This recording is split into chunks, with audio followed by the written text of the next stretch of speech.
నా ఆకలితో ఉన్నా ఏ డైరెక్టర్ కొడుతున్నా ఈ కిషోర్ చిరుమ నేను సాంగ్ అవన్నీ హైప్ ఏడో పెంచుకున్నా ఏడో పండగ పెట్టింది భయ బాగా అంతే అంతే అనుకుంటా అది 100% భయ మ్యాటర్ లేదు భయ కానీ మాస్ మారాకి పెద్ద మైనస్ బ్రో సినిమా మూడు సినిమాల్లో ఏది బాగుంది? బాస్ సినిమా బెస్ట్ బ్రో రెండు రాడు బాస్ బెస్ట్ తర్వాత అవి బాస్ సినిమా నెక్స్ట్ గా రేపు మన నవీన్ పుల్శెట్టి నారి చూస్తే చెప్తాను రివ్యూ ప్రభాస్ ది బెటర్ దీనికన్నా బెటర్ అనుకోవాలి ప్రభాస్ సినిమా ఇంకా నాకు నచ్చలేదండి సినిమా. రెగ్యులర్ కాన్ఫ్లిక్ట్ అంటే ఇలాంటి స్టోరీలు ఆల్రెడీ చూసిన నేను సినిమాలో.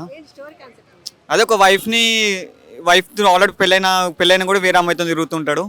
సో అది ఇద్దరి మధ్యలో ఇద్దరు గెలిచిపోయినాక మేనేజ్ చేయలేక చచ్చిపోతుంటాడు. క్లైమాక్స్లో దొరికిపోతాడు. సో మళ్ళీ అదే లాస్ట్ వైఫ్ దగ్గరికి వెళ్తుంటాడు. సో ఇలాంటి ఆల్రెడీ స్టోరీ చాలా ఇష్టం సినిమాలో. కొంచెం జానర్ షిఫ్ట్ చేసింది కానీ స్టోరీ సెల్కి షిఫ్ట్ చేస్తలేడు. నాకు అంతే వర్గాలే, కామెడీ కూడా ఎక్కువ వర్గాలే సినిమాలో. సినిమా అంటే నాకైతే నచ్చలేదండి. చాలా ఎక్స్పెక్ట్ చేసినాం కానీ అనుకున్నంత విధంగా రీచ్ అవ్వలేదు. కాన్సెప్ట్ అనేది సింపుల్ కాన్సెప్ట్ అండి. వైఫ్ అండ్ హస్బెండ్ మధ్యన ఇంకొక అమ్మాయి వస్తుంది. అసలు అమ్మాయిని ఇష్టపడి సంసం అనేది ఉంటుంది. మరి ఎక్కువ స్పాయిలర్స్ ఇవ్వకూడదు ఈ దీంట్లోన. బట్ అంత బాగాలేదండి. ఎక్స్పెక్ట్ చేసినట్టు సంక్రాంతి సినిమా అయితే ఇది కాదని నేను అనుకుంటున్నానండి.